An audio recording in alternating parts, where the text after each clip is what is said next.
খাবে, নাস্তিক খাবে, কি অমুসলিম খাবে, কে খাবে এটা যেমন আপনার দেখার নাই, অনুরূপ নবীজি বলেছেন আল্লাহর কাছে মরা একটা মশার পাখার সমান তুল্য দাম নাই।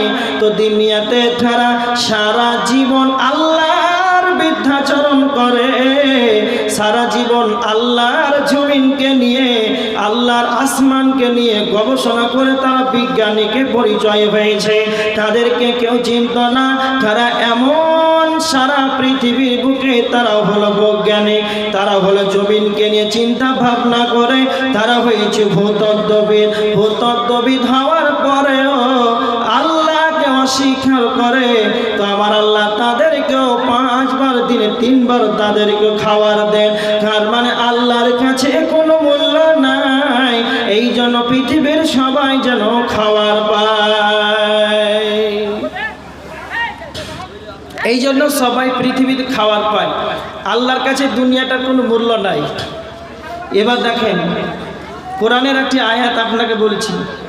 আয়াতটি হচ্ছে সূরা আল ইমরান 185 নম্বর আয়াত।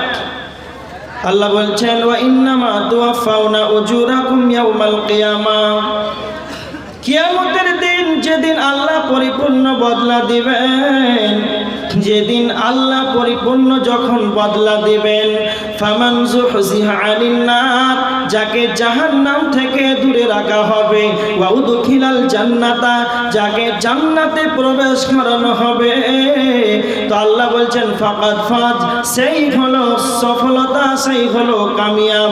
যাকে জাহান্নাম থেকে দূরে রাখা হবে, জান্নাতে প্রবেশ করানো হবে, সেই ব্যক্তি হলো সফল কাম। তারপরে আমার আল্লাহ বলছেন ওয়ামাল হায়াতুদ দুনিয়া ইল্লা মাতাউল গুরুর, আল্লাহ বলছেন কিন্তু তোমরা মনে রেখে দাও